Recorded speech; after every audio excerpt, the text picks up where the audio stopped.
بسم اللہ الرحمن الرحیم۔ محترم ناظرین، السلام علیکم۔ ایک دن حضرت سلیمان علیہ السلام سمندر کے کنارے تشریف فرما تھے۔ ان کی نگاہ ایک چیونٹی پر پڑی جو گندم کا دانہ منہ میں لیے سمندر کی طرف جا رہی تھی۔ جناب سلیمان علیہ السلام مسلسل اسے دیکھتے رہے۔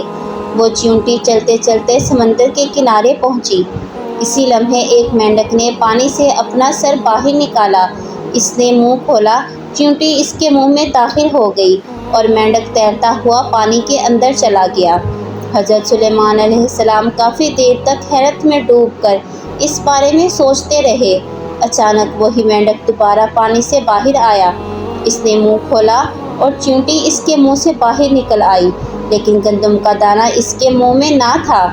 حضرت سلیمان علیہ السلام نے اس چیونٹی کو طلب کیا اور اس واقعے کے بارے میں اس سے پوچھ گچھ کی۔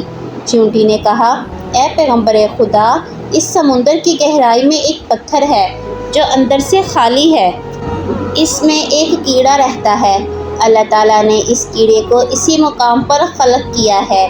وہ وہاں سے نکل نہیں سکتا اور میں اس کے لیے کھانا لے جاتی ہوں۔ اللہ تعالیٰ نے اس مینڈک کو مأمور کیا ہے کہ وہ مجھے پانی کے اندر اٹھا کر اس پتھر کے پاس لے جاتا ہے اور اپنا منہ اس کے سوراخ پر رکھتا ہے۔ میں اس کے منہ سے باہر نکل کر اس کیڑے کے پاس جاتی ہوں اور گندم کا دانہ اس کے پاس رکھ آتی ہوں۔ یہ مینڈک میرے انتظار میں رہتا ہے۔ میں واپس اس کے منہ میں داخل ہوتی ہوں اور یہ پانی میں تیرتا ہوا مجھے سمندر سے باہر لے آتا ہے۔ حضرت سلیمان علیہ السلام نے چیونٹی سے کہا، جب تم اس کے لیے گندم کا دانہ لے کر جاتی ہو تو کیا اس سے کبھی کوئی گفتگو بھی سنی ہے؟ چیونٹی نے کہا، ہاں، وہ کہتا ہے کہ اے وہ دانت کے جس نے میرے لیے اپنے رزق کو سمندر کی گہرائی میں اس پتھر کے اندر نہیں بلایا، اپنے مومنین بندوں پر اپنی رحمت کو نہ بلا۔ حضرت امام زین العابدین علیہ السلام فرماتے ہیں، چنڈول ایک خوش آواز پرندے کا نام ہے۔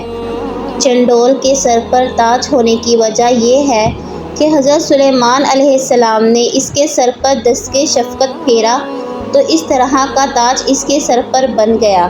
ایک دن چنڈول چاہتا تھا کہ اپنی مادہ کے ساتھ ملاپ کرے، لیکن مادہ چنڈول اس کام پر راضی نہ تھی۔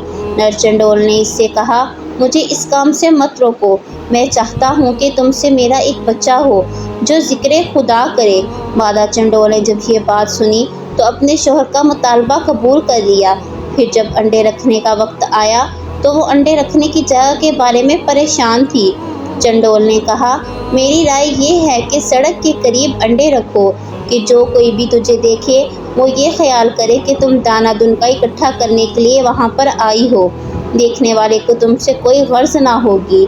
مادہ چنڈول نے اپنے شوہر کی تجویز قبول کی اور سڑک کے کنارے انڈے رکھے اور ان پر بیٹھ گئی۔ جب انڈوں سے بچے نکلنے کا وقت قریب ہو گیا تو ایک دن ان دونوں پرندوں نے سنا کہ حضرت سلیمان علیہ السلام کا ٹھاٹے مارتا ہوا لشکر روانہ ہو چکا ہے اور پرندوں نے ان کے سروں پر سایہ کیا ہوا ہے۔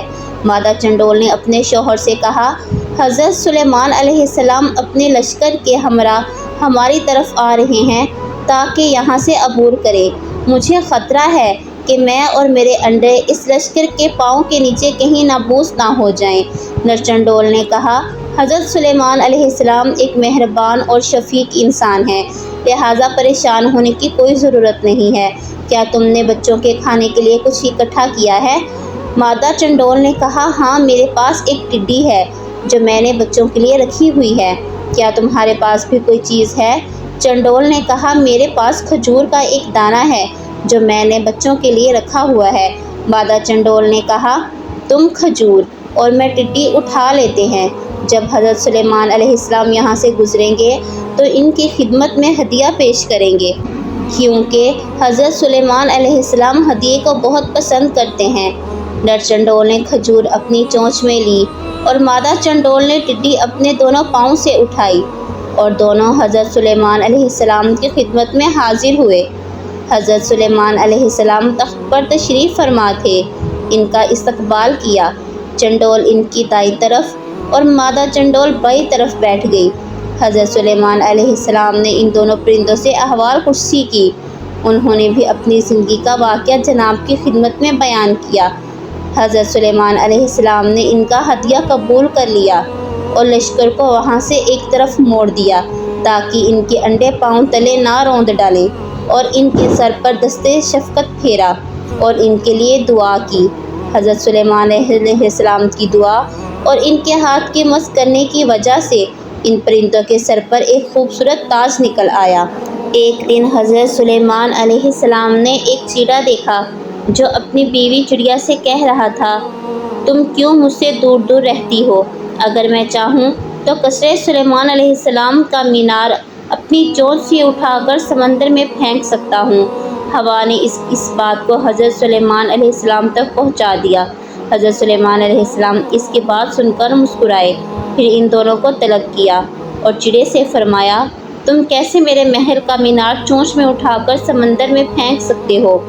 چڑے نے کہا، اے رسول خدا، مجھ میں ایسی طاقت نہیں، لیکن بعض اوقات شوہر اپنی بیوی کے سامنے بڑا بنتا ہے اور شوخیاں بکھیرتا ہے۔ ظاہر ہے عاشق کی کسی بھی بات پر اس کی سرپرست نہیں ہوتی۔ حضرت سلیمان علیہ السلام نے چڑیا سے کہا، تم کیوں اپنے آپ کو شوہر کے حوالے نہیں کرتی ہو جبکہ وہ تمہیں دل سے چاہتا ہے؟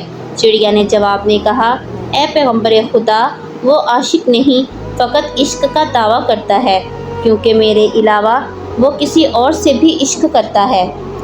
اس بات پر حضرت سلیمان علیہ السلام کے دل پر بہت گہرا اثر ہوا۔